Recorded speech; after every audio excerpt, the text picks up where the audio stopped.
right, good morning, everybody. Thanks for jumping in. Welcome to the Power Hour. The hour shall pass, but the power continues.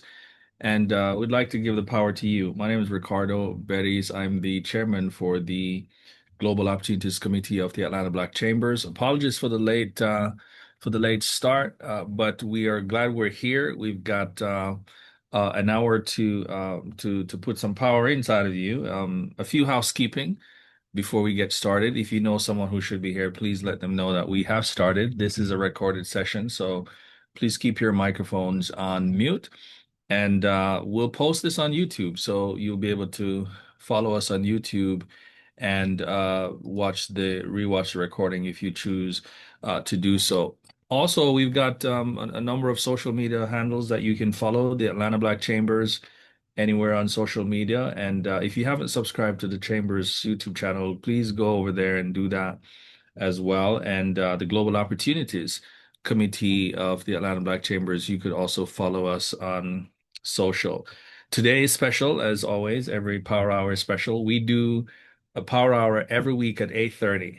So if it's raining or it's shining, we will actually be here. And you're welcome to mark your calendar for that because this is the space where we use to educate you, to inform you, to update you, and to really help you to move your needle forward when it comes to doing business internationally. There are lots of questions, there are lots of connections, there are lots of things that needs to actually happen, but the most important thing is to actually execute. And we have a special guest today that knows a little thing or two about execution. And we want to learn a bit from him. So I want to welcome him.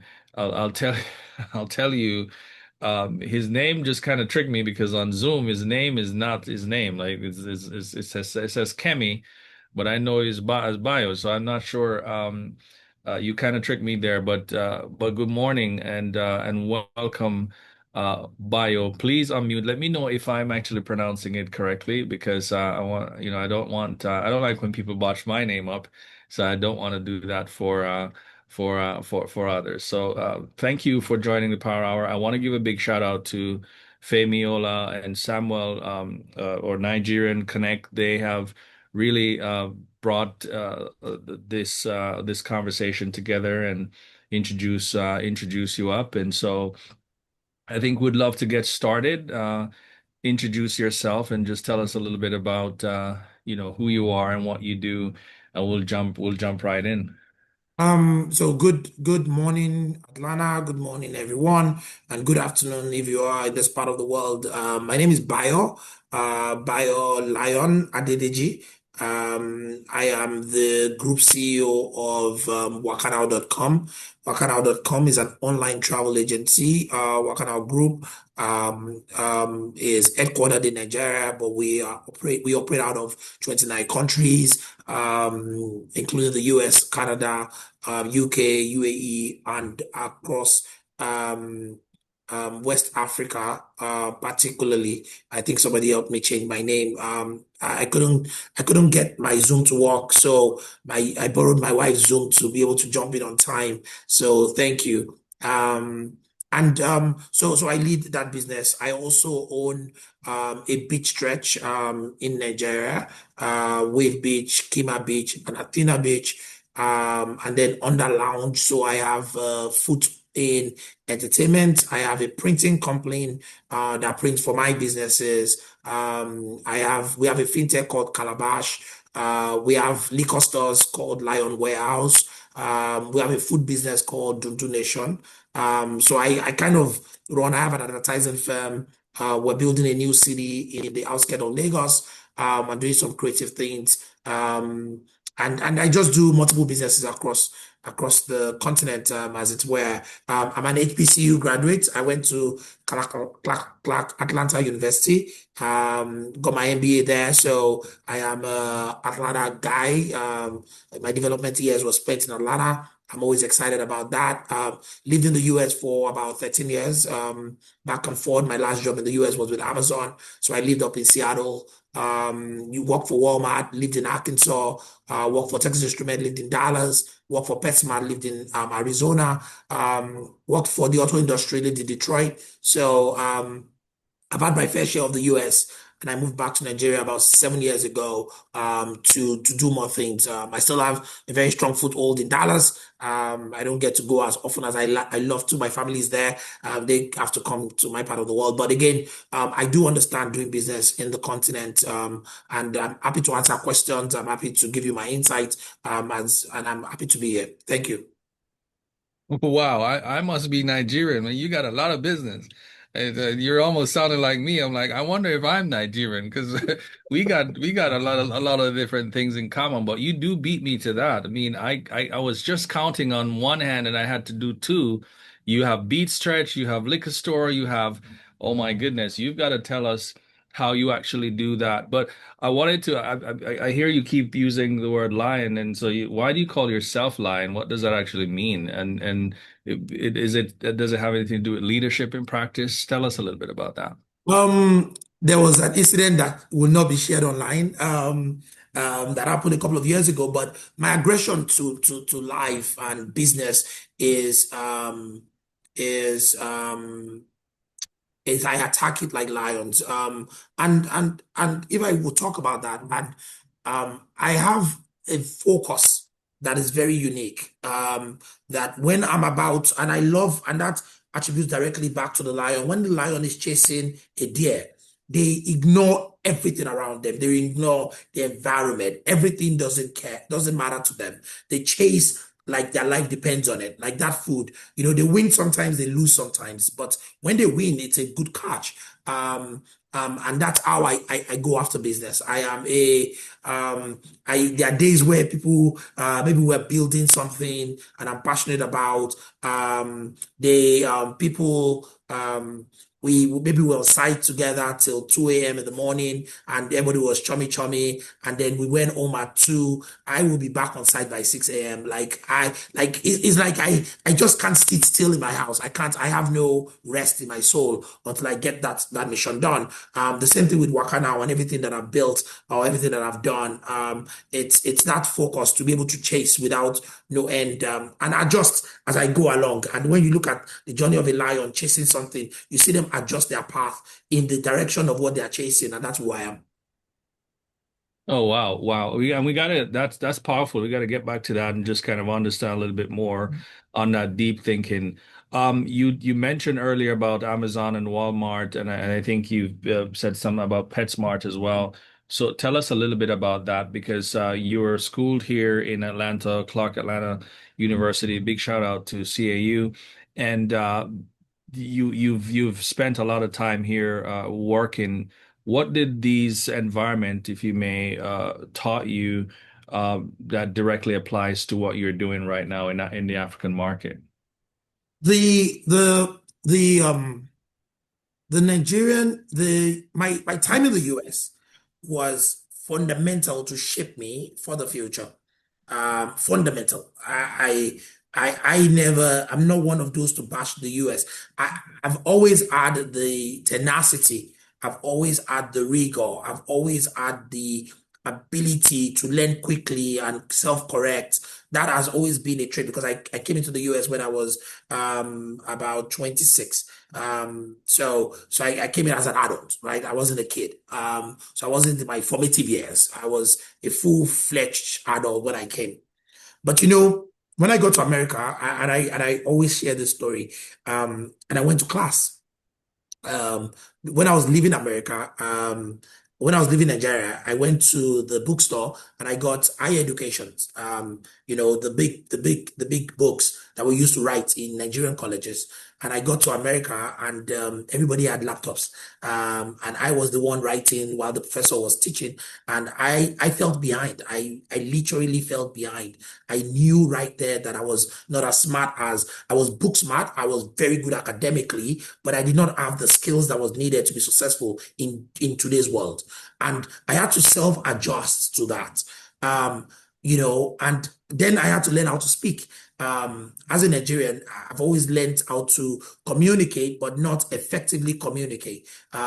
When in my time in America, I found out that people that get jobs when the companies come to recruit us at Clark, were not the people that were the smartest in class, but the people that could speak and convince the recruiter in 10 minutes that they are smart. It was a two different life skill sets. It wasn't about just smartness, it's your ability to convince the counterparty that you knew what you were talking about. And your ability to do that in a short amount of time was what made you special.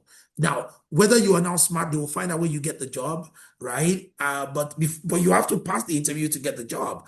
And that humility helped me to learn very quickly how to speak well, how to, at least I think I do, how to communicate my point across, how to not lose my cool when I'm being upset, but how to communicate my point across.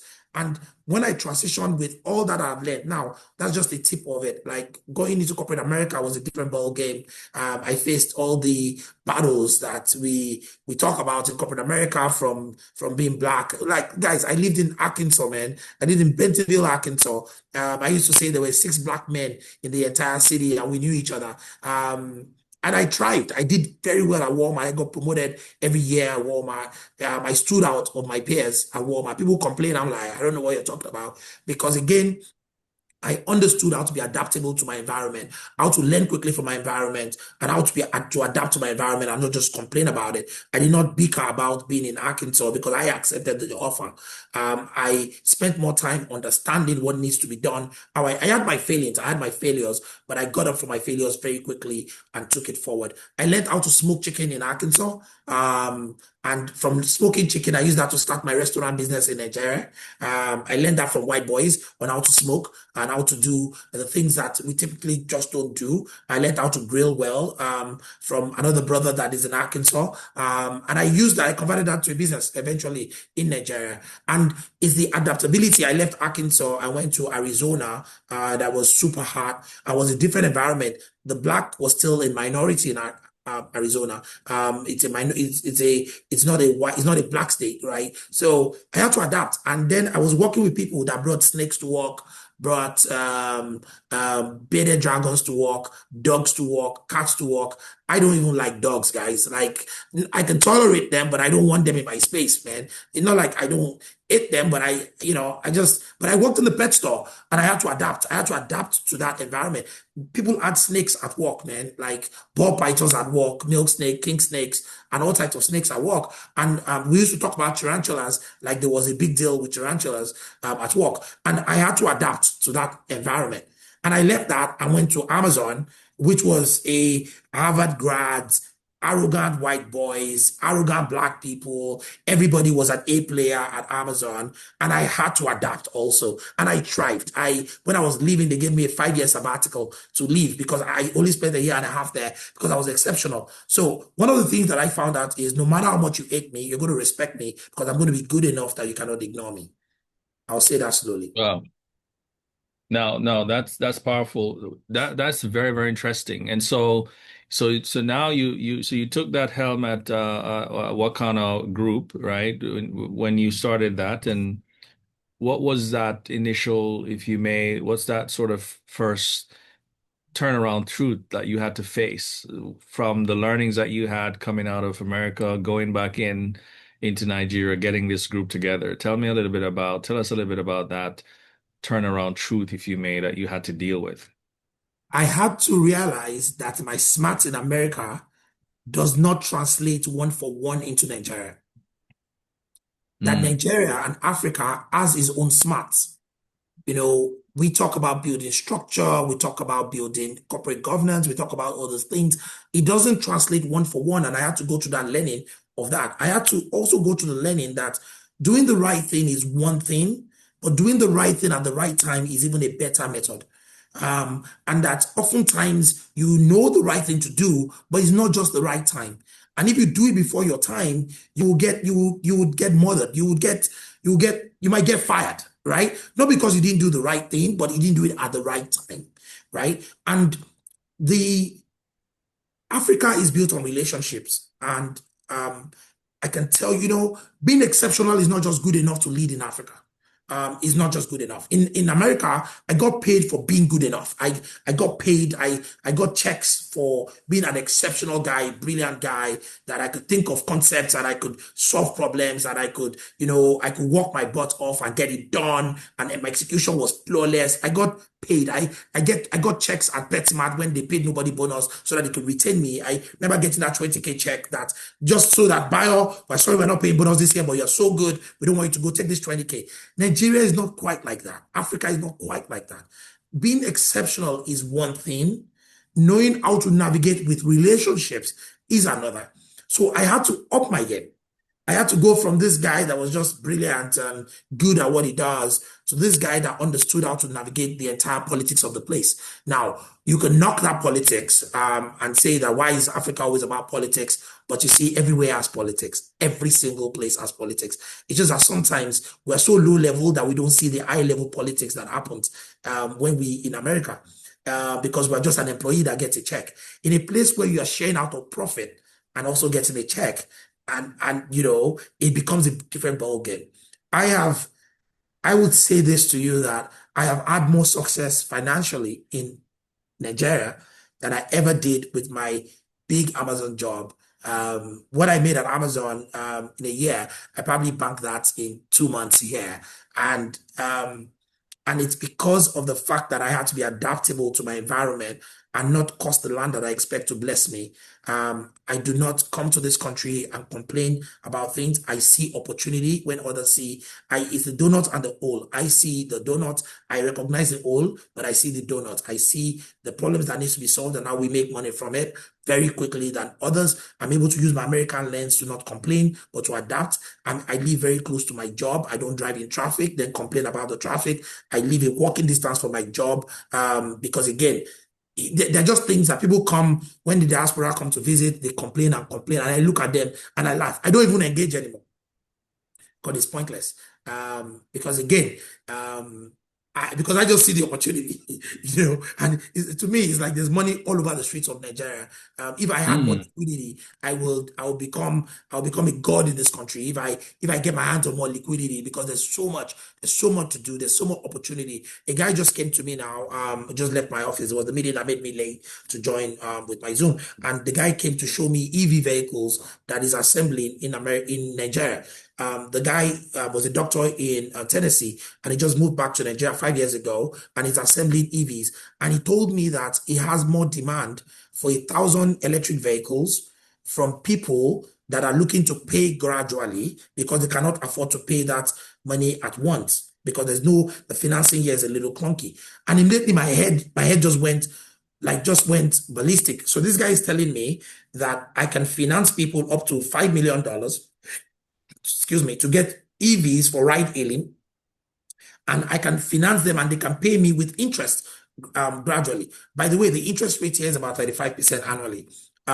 So that means I can make 35% return. If I had a $5 million stockpile of cash, I can make the 35% return on that. Of course, maybe I have some MPRs and stuff, but I can make significant bag. And I told the guy that, man, I'm inviting you to barbecue on Saturday, so that we can sit down and talk about it, because oftentimes a lot of business here is done outside of the office. It's done in social settings. It's done when we drink and we eat and we talk. My beach, I have made more money from my beach, from deals done at my beach, than the beach itself. Again, and that is the environment that it is. And it's your adaptability, your ability to learn, your ability to adapt yourself, that makes it unique for you. Wow. And let's talk a little bit about Nigeria, and 'cause you said something that was very interesting, that you make more money in 1 month than you make in a year here. But for a first-time visitor who's coming into to Nigeria with a serious intent, right?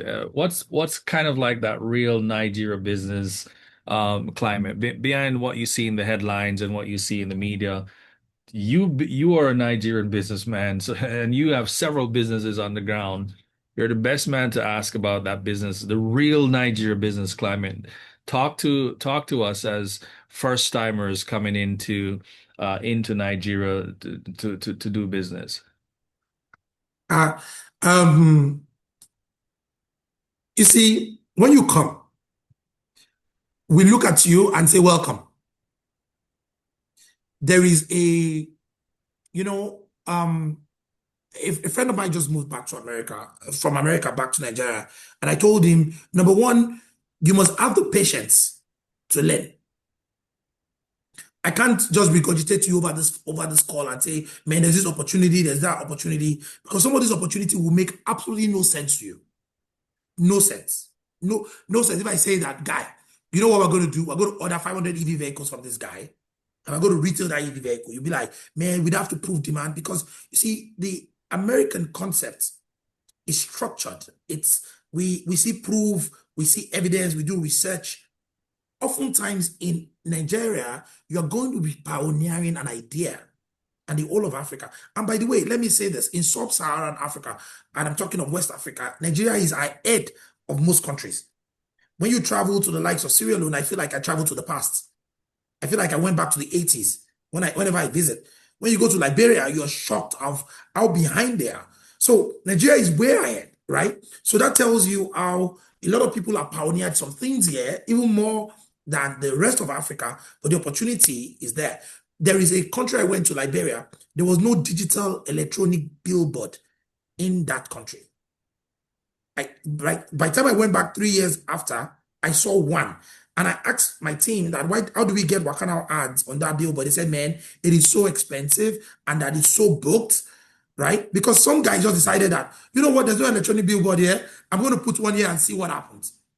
I met a guy in Sierra Leone, and the guy runs a company called Sea Coach. So when you land in Sierra Leone, Freetown is is a very rocky environment. So you cannot land a plane there because you can't land a plane on the rock, right? Because of the runway. So the airport is at a place called Lungi, but Lungi is separated from Freetown, the major city, by water, by the sea. So you need to take a boat ride from Lungi to Freetown.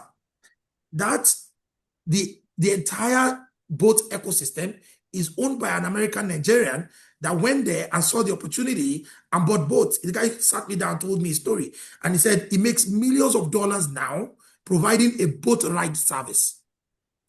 The opportunities here requires you to spend time here for you to see the opportunity and be willing to lose money to make money. Oftentimes people want to drop a dollar and they want to get $10 back. I hear you, but it doesn't quite happen like that. Here, you lose $100, you lose another $100, then one day you get $1,000, right? One day, and I'll use my beach as an example. Excuse me. I started my beach project 6 years ago, and I'm being transparent here. Please don't quote me outside of this forum. Right? I started my beach project 6 years ago. It was given to me for free. The land was given to me in front of the sea, that we just looking for people. It was a refuse dump. We need somewhere to just develop it. And I was like, I like the beach. Why not? We built something. We built the first one. And I was hemorrhaging cash like a drug dealer for the first 3 years. But for some reason, I just believed in it because I was making deals. Like at the place, people will come and say, "Bye, I want to see you." I say, "Come to the beach." They come to the beach, we sit down, we do a deal. I make more money outside of the beach than the beach itself. So I was like, I'll take money from this deal to continue to finance the beach project. Till one day I get tired. I remember, and my wife is on this call, I remember times that I got tired. I felt like selling it off. Nobody wanted to buy. The guys that had invested with me, they owned 16% of it. I'd lost interest. They don't come again. Everybody just thought it was a dead project. And I just stood there. I just stayed there. Then I think about 3 years ago, I woke up one morning and I had some cash. So I acquired more land. So I built an event center. Then 2 years ago, I built a beach house. Then I acquired more land, right? Because I just saw that my demand started increasing and we started generating cash. Guess what? Last 2 years, they closed down every single beach in Lagos. And I became the only available beach in Lagos. I became a monopoly. I became a overnight. They were demolishing, people were screaming on social media. Our demand went up to a point that I had no seats, I had no chairs to house the customers that wanted to come in. So I started charging a gate fee. Because I had to, laws of demand and supply. When demand exceeds supply, you increase price, right? I started charging gate fee. They started paying. I increased my gate fee. I doubled my gate fee. They started paying. It became a point that my gate fee is now bigger than my annual sales revenue. And by the way, the gate fee is 100% margin, right? It's a 100% margin business. It is insane what has happened to that business. In December, you cannot convince me to go to America in December. You cannot. There's nothing you can say. You can, except you want to give me like $5 million in America. For me, I don't travel out of Nigeria in December. I sit my butt down because I make obscene amount of revenue from people just wanting to come see the sea. But it happened after 6 years of investing, of piling cash into the ground because I believed in the dream, of piling cash to the ground, of building and acquiring more land when it didn't even make sense. There was nobody I could convince to give me more money to acquire more land. My wife said to me that I was mad, that I continue to believe in this bit, that maybe they've African jazzed me, what's that thing called? African voodoo, me, into that project. But again, it's about vision. It's about seeing a vision and being able to hold on for a while. I never quit my full-time job. Let me put that out there. I never believed in a dream and quit my full-time job. I never quit my job. I never quit my job. And I always work full-time. I earn an income to sustain my family and continue to invest on the side. Again, but I believe in the dream, and I still believe in the dream called Nigeria. I believe in the dream called Africa. There's money to be made. There's a crap load of cash to be made here, and but it takes you to be tenacious, patient, and resilient. No, that's helpful. So what do you think is the signal? So what are some of the signals that you think as you're thinking about Nigeria, sort of, when is a good time to actually enter Nigeria? Is it sort of the signal for customer demand, foreign exchange? Like you're on the outside looking in. What are some signals that you need to then watch to judge as to, okay, this is probably a good time to get in? How do you actually think about that? What's your advice for outsiders who are looking But to are get in? you ready for this though? Yeah, we're ready. There is no signal, bro. No, okay, great. No Look, signal. I made more money when dollar went to 1,005. I made more money in naira. Hmm. Let me say it slowly. I have a dollar bill. I have a mortgage I got to pay. Man, I got a car note. I have the same bills like most people on this call, right? I have similar bills. My family lives in America, so I pay dollar bills, right? The year that everybody was screaming that Nigeria has gone to crap was the year I made more money locally. Like literally. Like my dollar bill was no big deal to pay in America in the year that everybody was saying there was a downsizing.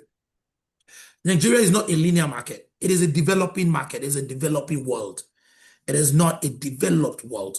That the economic indices that guide the US, excuse me, Nasdaq, the stock exchange, S&P 500, exchange rate to gold, price of gold, all the gold standard, turmoil, war, purchase of guns, and things like that. All the signals, retail exchange, employment records, employment data, how many people got employed in the month, that signal economic uproar and not the same thing that happens here for me, at least from my perspective.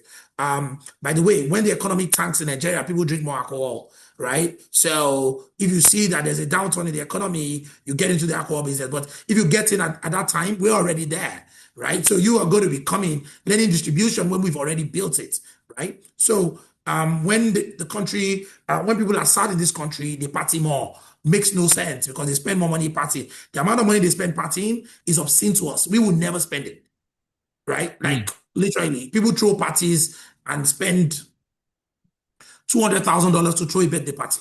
I know somebody on this call that did it, right?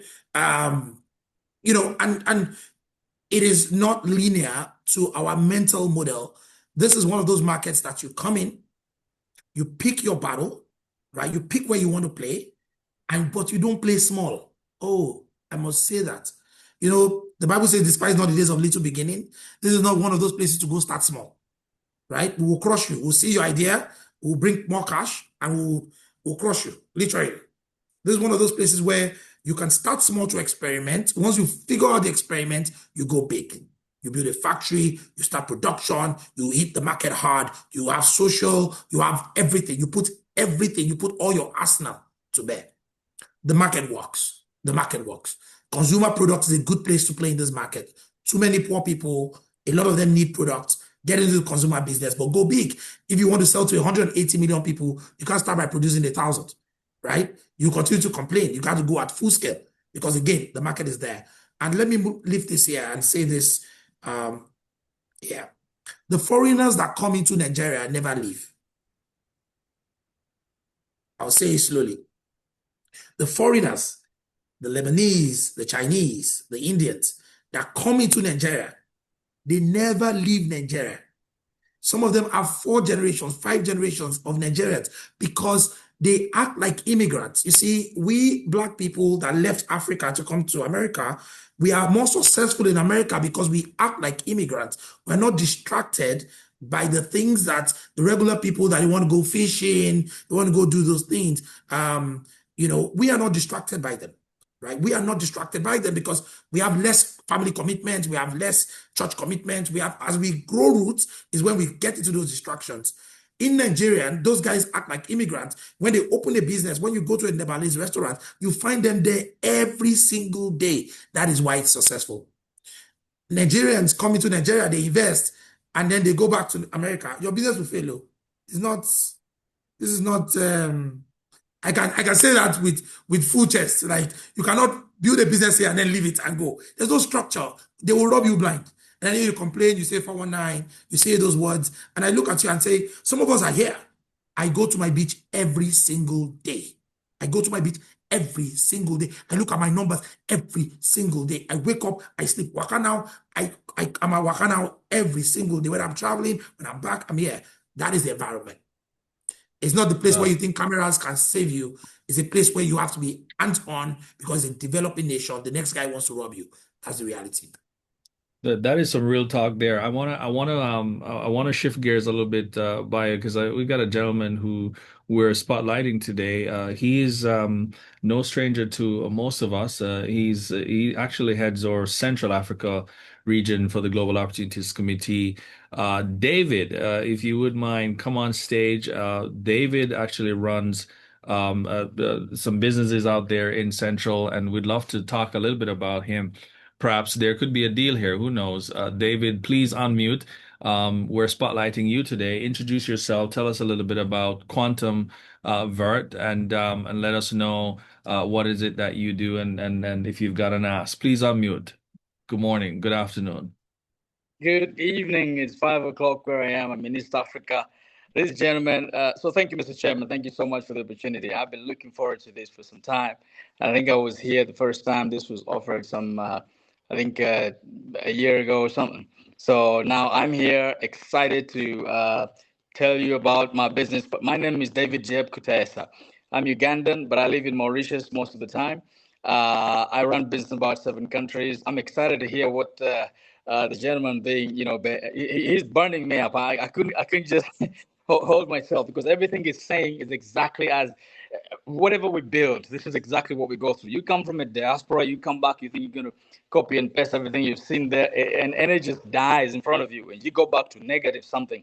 So I'm in the gold space, literally natural resources processing. We're focusing on gold refineries in a couple of countries. We have about 3 now, still expanding. We're having a couple in DRC, I think, and CAD discussions going on.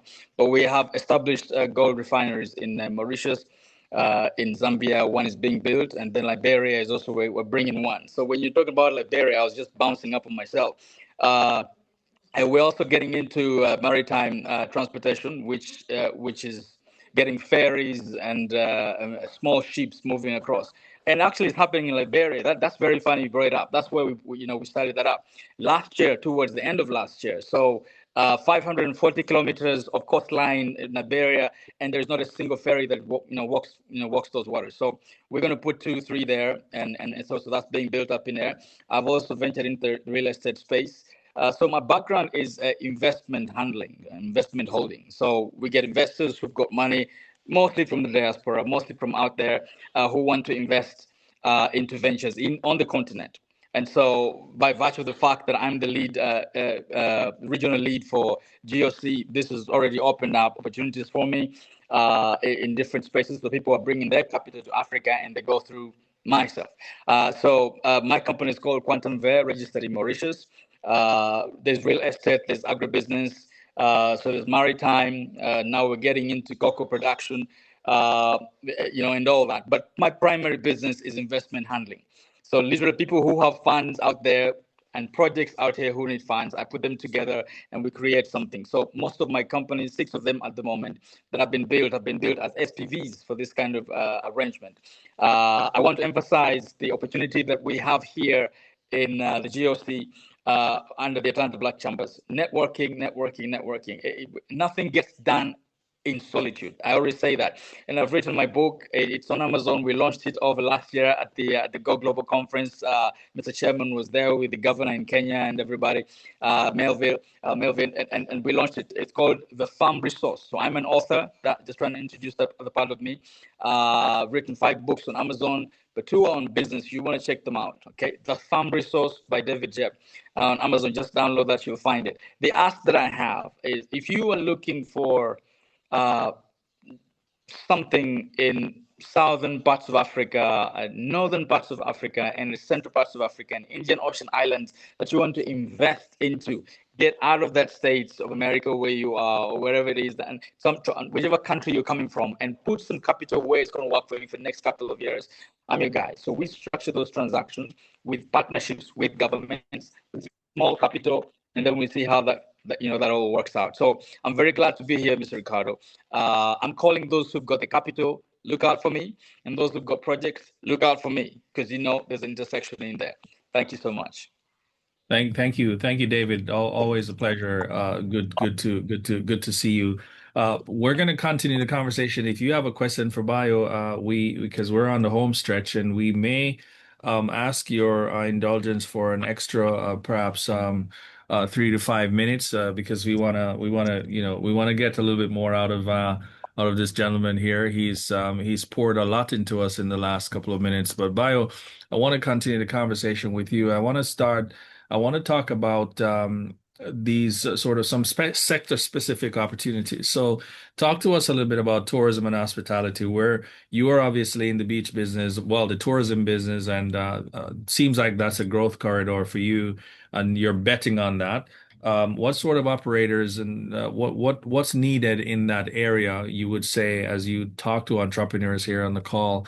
Tourism, from a tourism and hospitality perspective, what are some of the opportunities that you see that we need to jump on right now? Of course, I work in that space. Wakana is a $500 million business a year in sales, in the same space. And we are only playing in a few of the elements of tourism. We're only playing on the flight hotel as middlemen, flight hotels, transfers, visas, space, insurance, and the likes of that, ancillary space, just like Expedia and the likes. But when it comes to on-ground facility and infrastructure, I'll say to everyone that the biggest challenge and the biggest gap is the lack of infrastructure. For every time you come into the country and you complain about something that you've not seen, is because there is no infrastructure. And I can say this simply, and I'm sure David will have a very interesting perspective on this. Like, when you go and look at, in Nigeria, for instance, where we do mine gold, there's no gold refinery. So they're having to export the raw gold to another country to go refine, right? It's the same thing in tourism, is that everybody talks about Dirty December, and Dirty December quite a bit in Nigeria, which is a big deal, blah, blah, blah. It's maybe almost close to $1 billion opportunity. But there's not enough hotel rooms to accommodate the people that come in for that period, right? And that is the opportunity there. And that is the donut. I was telling a friend yesterday that I'm trying to build a city. I'm trying to build Vegas. Just think about me going to an empty piece of land in front of the sea, a little bit outskirts of town, and saying I want to build a city. Those are the kind of investment that is needed, infrastructural investment that is needed for us to be visionaries and say, we're just going to go do this crazy thing here because somebody did it in Vegas, right? Somebody went to the desert and started building casinos. And that is the kind of opportunity. It's crazy, it's wild. Maybe if we do 10, maybe 5 of them will fail. But you see, the 5 that actually succeed is where the opportunities are. So there's opportunities in hotel and accommodation, in conference centers, in event centers. If you wanted to do a 5,000 or 10,000 people capacity or to do a concert, there is no venue in the whole of Lagos of 20 million people that can do that. None, zero. You have to use an outdoor space. So the way you have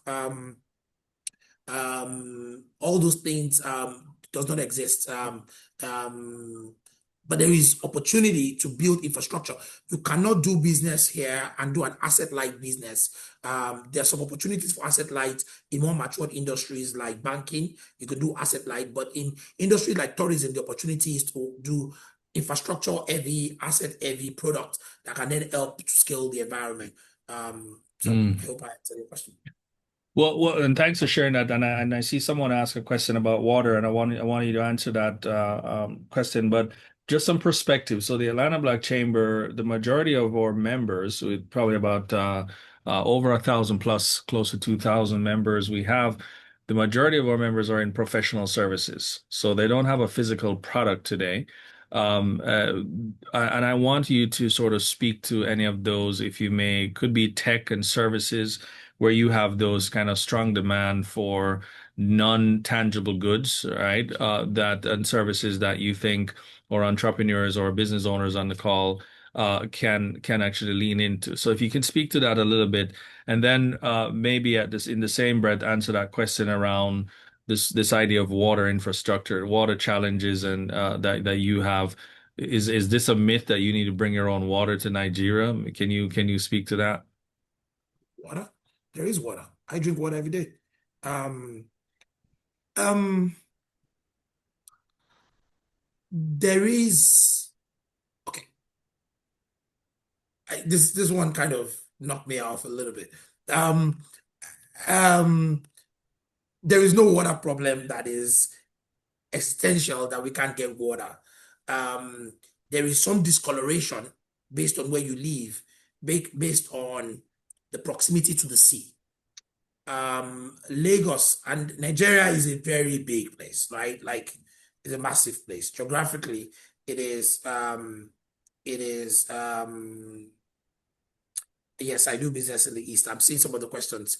I do business in the East. There is a large population of people.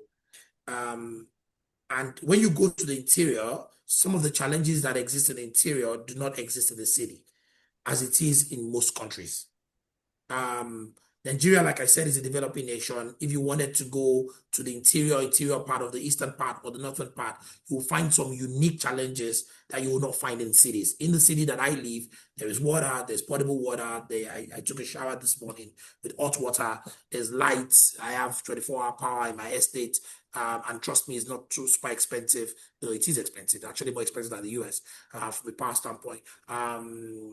But again, in pockets of the interior, you'll find problems that exist there that are unique to them because of some economic problems or some other thing. But in the larger skill set, I'm not aware that there's a major water crisis in the entire nation. That I'm not aware. Did I get that question? Yeah, sure. That I think that's been answered.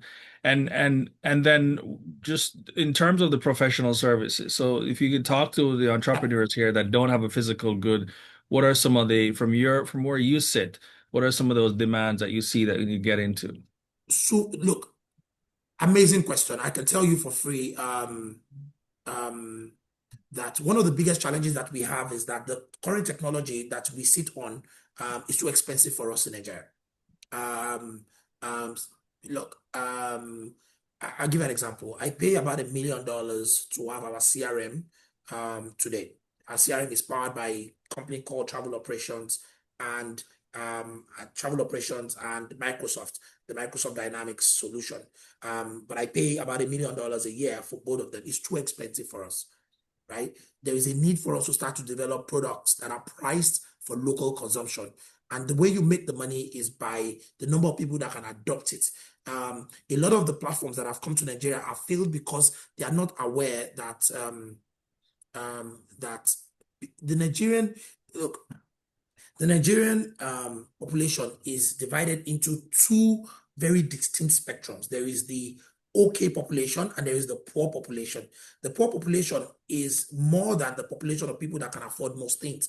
So that's why when people come and bring luxury products into the economy, they typically don't do well because, again, consumers like myself, I travel literally twice a month, right? If you want to start selling perfumes in Nigeria, I probably won't buy because, again, it's not, I would buy it from duty free, like literally, the next time I travel.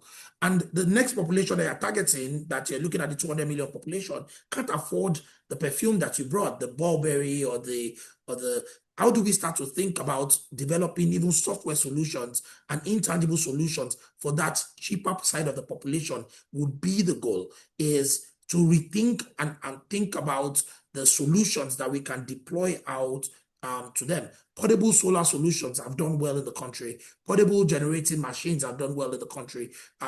Things like that. The cell phone businesses in Nigeria has done extremely well because, again, they're able to take that intangible good and sell it to the masses and retail it out. And I'm sorry, I continue to go back to, I know your question is around intangible goods, but unfortunately, the market for intangible goods is not as big as tangible because we're still a tangible economy. We've not gotten to the place where we're looking for solutions for, even for us. We're an online travel agency, but I have 44 locations that I sell travel in the country, 44 physical locations, because sometimes the customers book online, but they want to see who they are paying. They want to see that they are paying this person in this shop that they gave their money to buy this ticket that is on a paper that they don't know. So again, there is need for more physical infrastructure. There's more opportunities there, but of course, on the software side and on the intangible side, there's still a lot of service. Doctors are needed, of course, but again, if you want to be a doctor, you must be a mass people doctor because you can't charge the way, you can't make the same amount of money that you treat one patient and get $500. That's hard there, right? I took my daughter to the hospital a while back, and she was complaining of stomach upset. They were visiting, and she was screaming that her tummy was about to tear open, and we rushed her to the hospital and blah blah blah. And after it was said, they did an X-ray, they did a scan, they did this. My bill was I think 210,000 naira. 210,000 naira is about $150 was my entire bill because I did not use insurance. And I said to myself that this doctor can never make it in this country on this price, right? Because again, the market, the price point is not the same price point for healthcare like we have in the US. So services are still, but if you want to be a doctor here, you want to do it en masse, you want to open a big hospital in the interior that can take care of malaria patients and can run them through very fast, you'll still make the money because, again, it's about volume, not about price. And that's the only thing to think about here. And again, my knowledge is limited to my experience, so I like to give that disclaimer. What project in Port Harcourt? I have multiple involvements in Port Harcourt. But again, and I'm able to give my opinion. I think Ricardo just, I don't know whether he's having network issues. He's out of the call. Let's wait for him to come back. Are you able to answer some of the questions while he comes back, or you want to wait for him? No, I can continue to answer some of the questions I Okay, see here. yeah. Femi A posted something about speaking about entering and building supply infrastructure as investor opportunity. Can you Yeah. speak to Bakana? Yeah, absolutely. There's a robust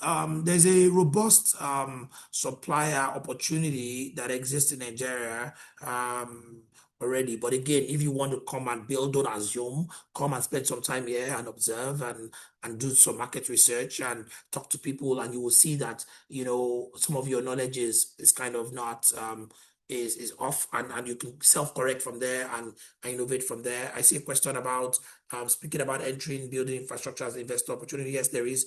Can we speak to what kind of acquisition of NairaBox in Q3, Q4? What do the acquisition? What do this product fit into what kind of customer ecosystem? I decided to acquire NairaBox because of the brand recognition of NairaBox.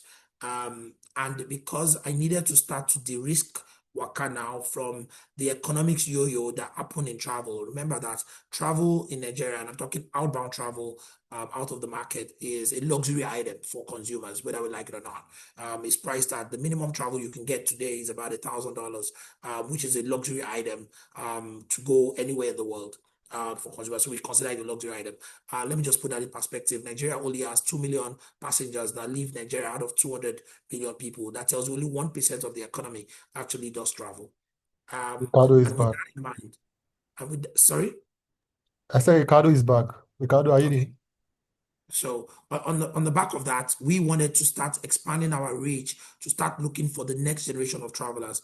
And the next generation of travelers are the guys that are upward mobile. They go to concerts, they go to events, they go to music festivals, they go to movies, and NairaBox gave us the opportunity to kind of get into that space.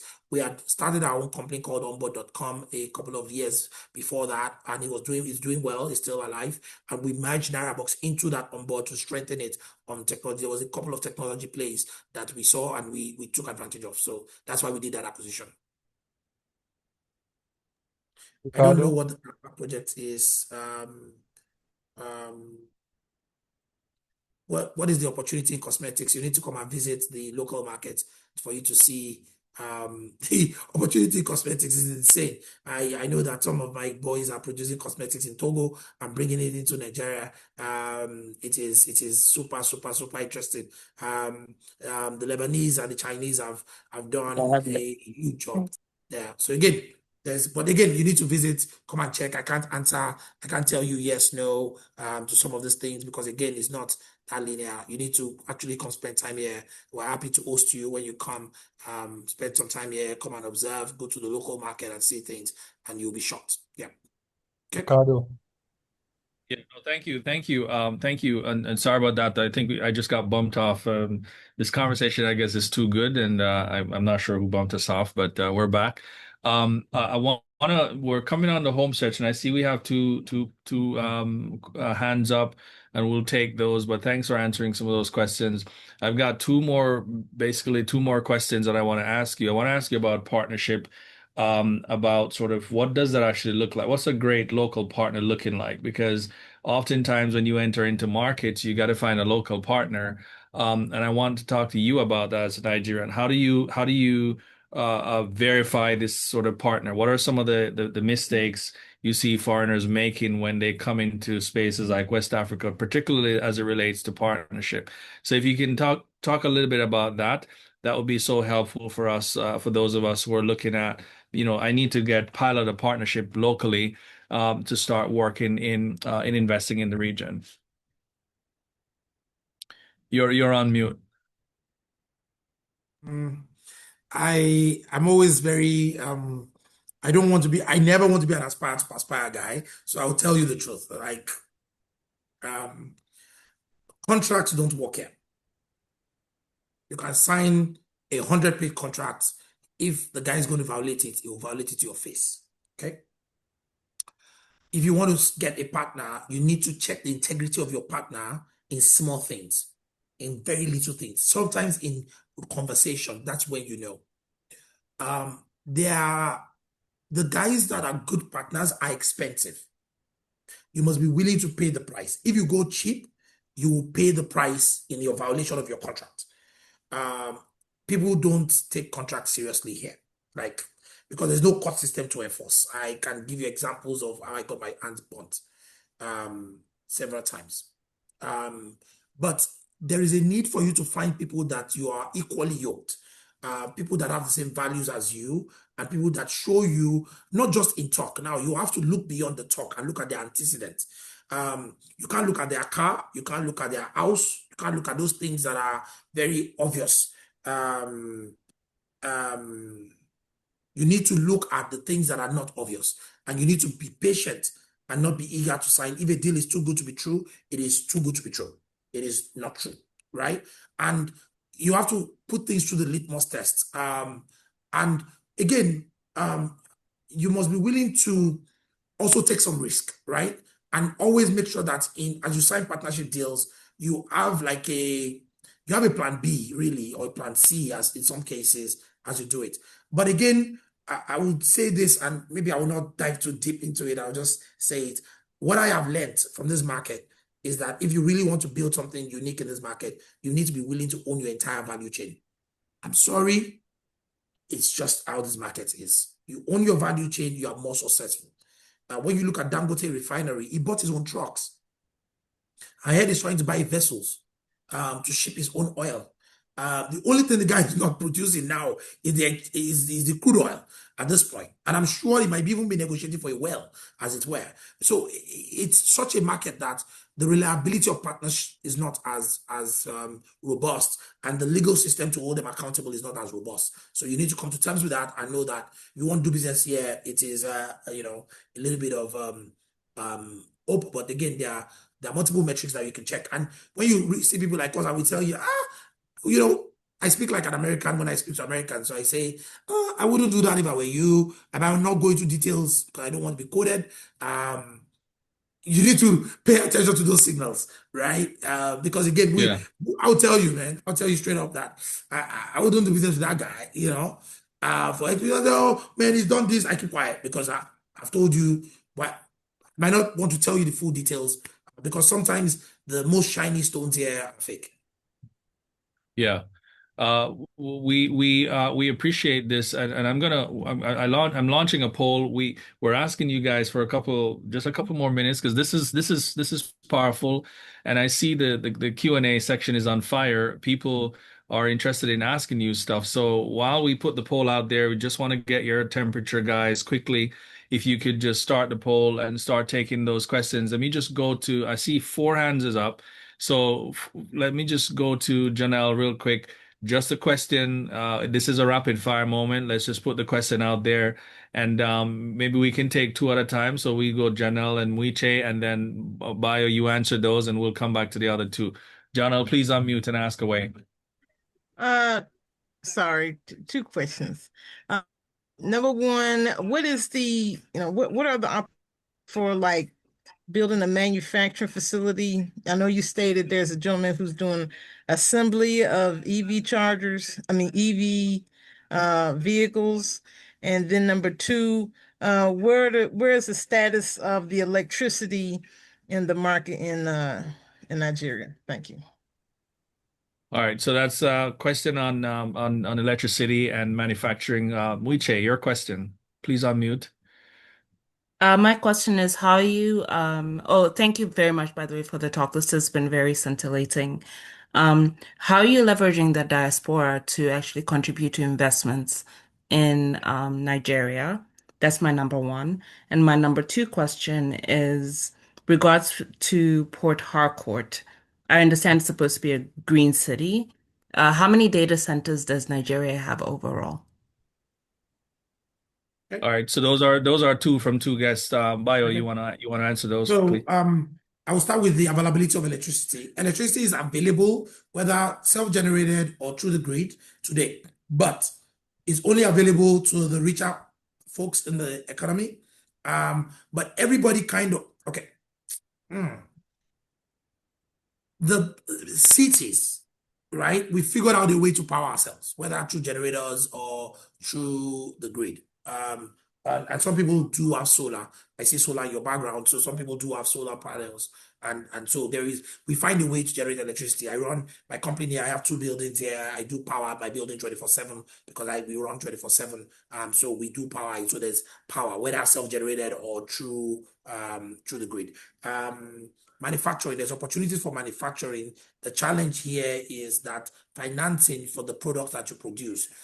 If you produce a product that is $20,000, know that you're already talking to a very small segment of the market. But if you wanted to come produce something that can be sold to the masses, like I said, then you have a bigger market to sell. But again, I always encourage people to look beyond just Nigeria and start looking at the other West African countries. You need to travel, you need to go there, you need to go do deals there, you need to be able to export there. Some of them are not as honest. You think Nigerians are fraudulent, then you go to some of these countries and you see a new level of fraud. So you need to be hands on ground. There's no assumptions here. There is no Zoom meetings to get things done. It is one-on-one. You have to block and tackle yourself. The next question, how do I leverage diaspora? I stopped taking money from diaspora, I think after my first project, because sometimes their wahala is more than the money that you collect. Let me say that in better English. The stress that the money gives you is more than the I remember taking money from a guy and he wants to call me and do an hour call every week. I don't have that kind of bandwidth when I'm trying to run the business for because of $10,000. Honestly, I actually paid him back his money after a while because I don't have the kind of energy and time. We agree terms and you leave me alone and let me go do my thing and I pay you your money and we are all fine. Because the way I take in money, I take in money, I take in investment as debt. So we agree an interest rate ab initio. I take it as a debt. So whether the business works or fails, I pay you back. That's how I like to take in money. If somebody was coming to me and saying, "Bio, I have $2 million, $3 million," the first question I'll ask you is, "How patient are you?" Because if it's money that you want to take back in a year or two, I won't probably do the deal. And I have turned down deals because I just know that it takes longer. I can I can model and say this business will be successful in 3 months, and I'm wrong, and it's a 30-month project because there's a government regulation that changed in the middle and stuff. I always build contingencies, but I need patient capital for me to be able to do the things that I do. I have the integrity. You can hold me to it or call my name anywhere. People will tell you about my integrity, and I say, don't invest in me if you don't trust me. If you need me to go bring my mother's left breast, don't let's do the deal, because deals here is not based on the contract that we signed, based on the integrity of the individual. And like I said, business here is done by relationship. And I always say, ask people, talk to people. And I know I'm too transparent. I know I'm trying to learn aspire to perspire a little bit though. And I think you had one last question, right? I think I missed something. Yeah, we have two more folks who wanna. I think they're burning, but you have us on fire here. We need to do this again. I think we need to spend a whole day with you, Bio, if you have it. But you are real as they come. Cedrica, please unmute and ask your question quickly, and then we'll go to. I see Glory here. We'll have your question, and then Bio will answer both of them. Go ahead. Happy Wednesday. Thank you for all the information you've shared. I am curious about what you said earlier about when you're investing and you have a project going and you need to be there on site to just kind of manage your business. What are your visa options that you all offer for that? Like, is it a situation where somebody could come and get a visa for a year because they have a project going, or is it like a different type of process when you're doing business versus when you're visiting?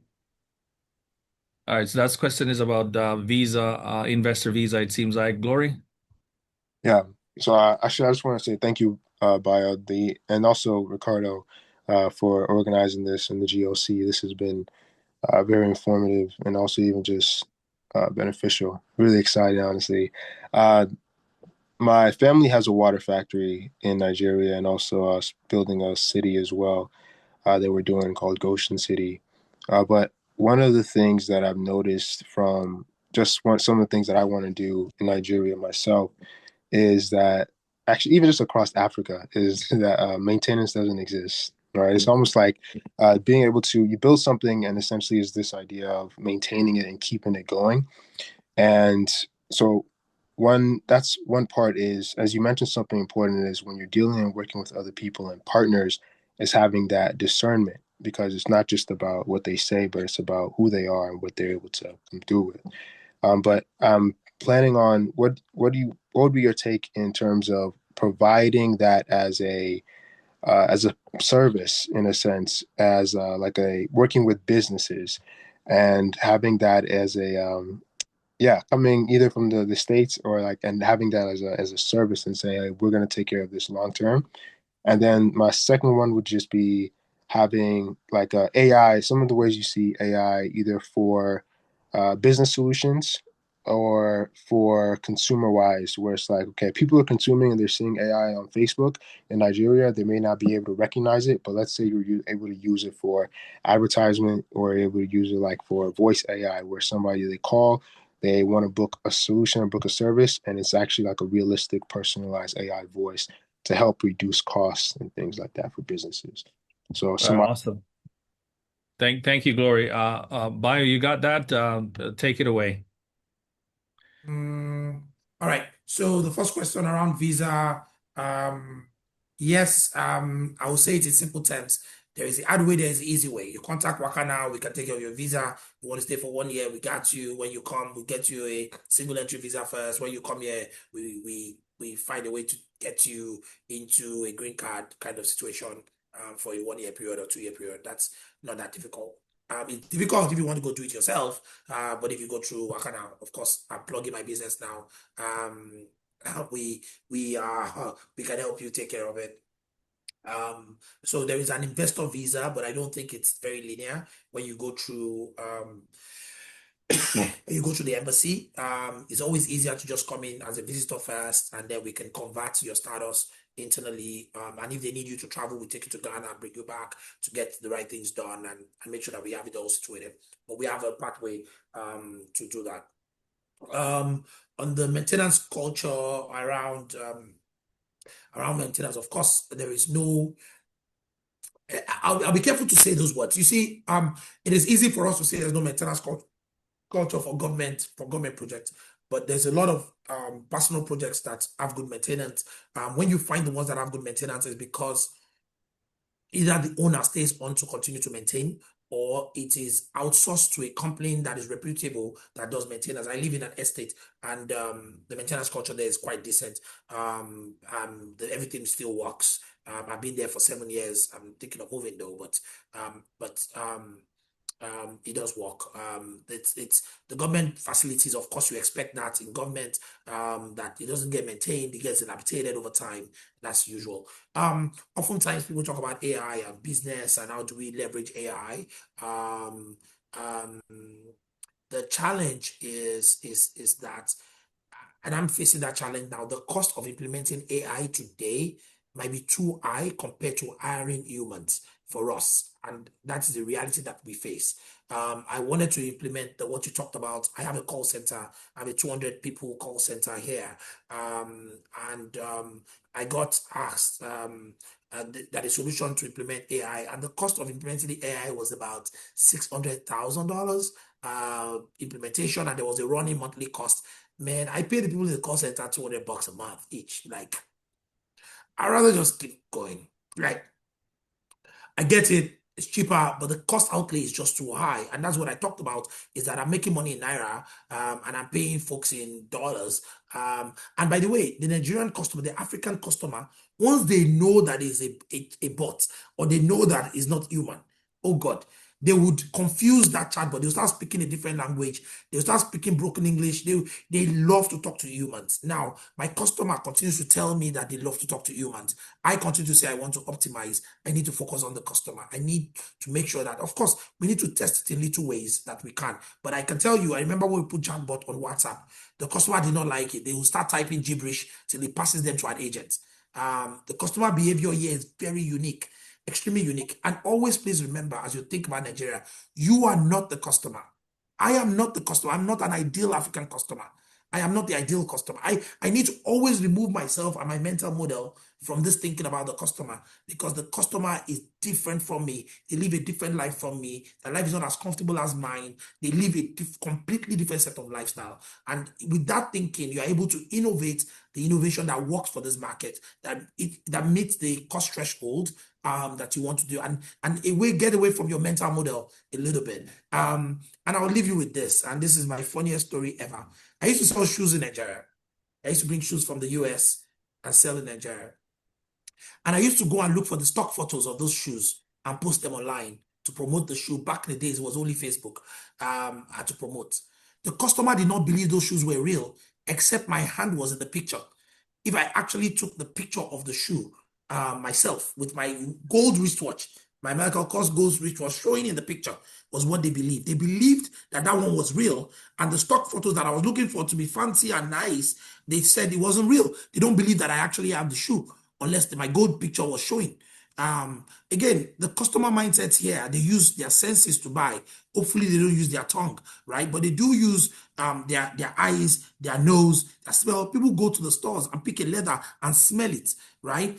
Some people bite into the leather. You'll be shocked, the customer behavior, just to prove the authenticity of the leather.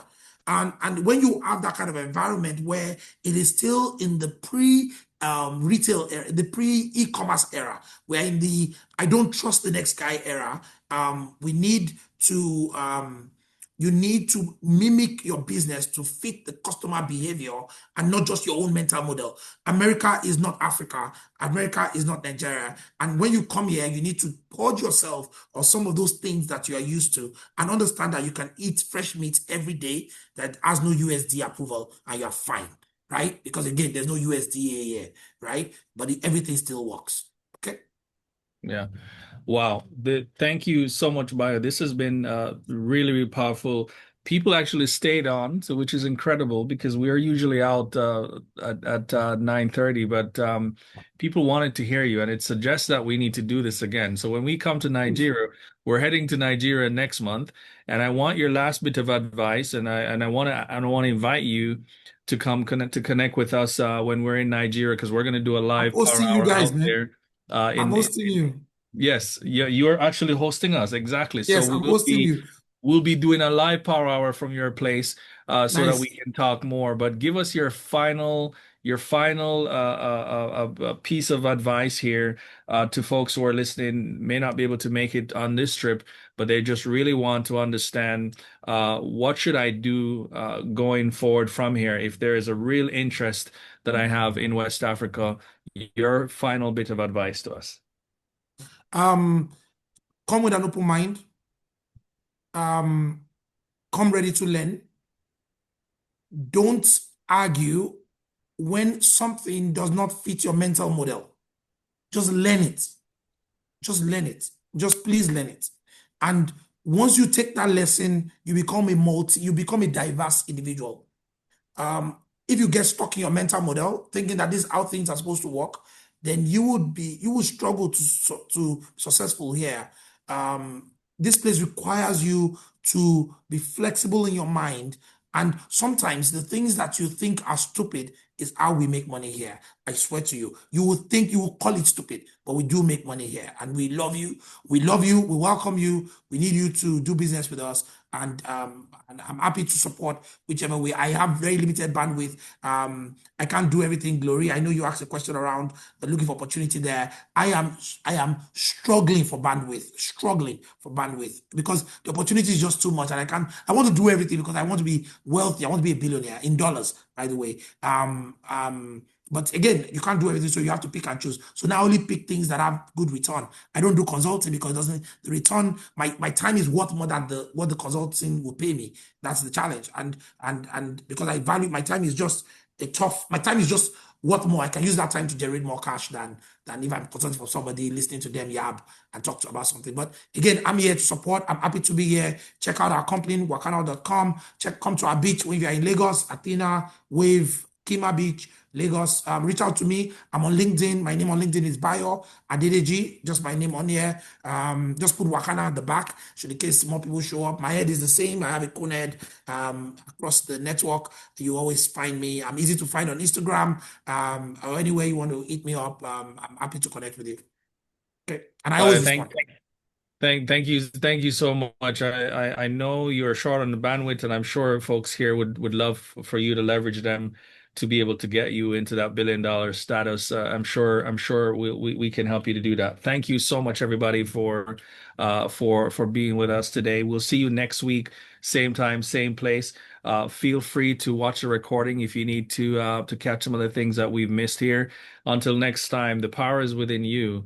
But we're out, and have a great day, everybody. Thank you so much, Bayo. Thank you, everybody. Have a good one. That was awesome. Thank you. Thank you. That was great. That Thank was you so awesome. much. Thank you. Thank That you, was Bayo. great. Keep Bayo, us you're a smiling. star. Thank Excellent. you. Thank you so much. Thank you so much. Outstanding. Yeah, great session, y'all. Thank you so much. See you at the beach. On the next call, can you all share how to join the chamber? We'll put the link in the chat for you to join the chamber. Perfect. Is that it right there? Oh, No, there's another Yeah, one. Let me. we'll have the link in the chat so you can follow it. perfect. And just to say, there's a couple of chambers I want to be in, so I'm a little confused as to which one to actually join through. There it is. Okay, thank you. Yeah, are you in Atlanta or outside of US? I'm in Atlanta. Yeah, I'm familiar. I was made aware of you all through the beauty initiative because those are my colleagues in that space. But we manufacture product. And so when I was looking into it, this was the space I was most interested in logistics. Hi. Oh, hey, Gigi. Yes. So yeah, so I'm just trying to figure out exactly how to hit go and what's the right way to go about it. I was a little confused. Yeah, we've put the link is there again. I just dropped it again. Samuel, can you drop the email address so that way someone can like actually communicate with her? I don't have it in front of me. Perfect. Yeah, that would be great. The GOC email address.